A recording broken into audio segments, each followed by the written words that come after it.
Senator Griff. Senator Storer. Thank you, Chair. I rise to speak to this motion. This motion asks the Senate to express our loyalty to our most gracious sovereign. As a passionate advocate for Australia becoming a republic, that section of the motion gives me pause for thought. It is the same pause I had when, on entering this chamber, I was required to swear an oath of allegiance to Her Majesty Queen Elizabeth II, her heirs and successors according to law. I accept that this motion follows well-established convention and as such will not be moving an amendment or opposing it. I will, however, take this opportunity to reflect on the disappointment I feel that in 2018 we do not make these statements to an Australian head of state.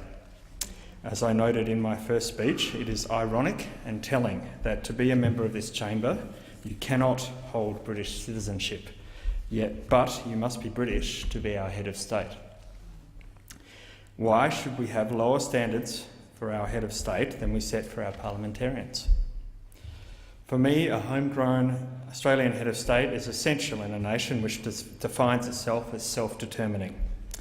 It is the logical next step for us to take as a proud and independent nation. Our head of state should be a patriotic, democratic person who embodies service to our country and its people. Our head of state should be an Australian chosen by Australians, not a foreign monarch who inherits the job.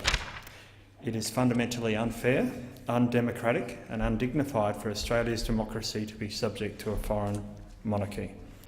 I also believe it is an important step towards more meaningful reconciliation with our First Nations people. I have been actively involved in advocating an Australian Republic for over a quarter of a century. A highlight of my life is, amongst others, was organising a Republican referendum lunch with speakers being former Prime Minister Whitlam and now former Prime Minister Turnbull. As we round on the 20-year anniversary of the 1999 referendum, it is time to once again put this important question to the Australian people.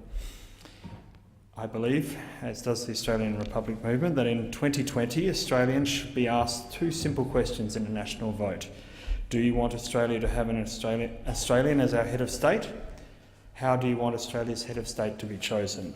With these two questions answered, a referendum question should be prepared and put to the people in 2022. This would be a referendum to change our politics, to modernise our constitution, to remove alien traditions of hereditary and prejudice, a vote to have an Australian as our head of state and to become an Australian Republic.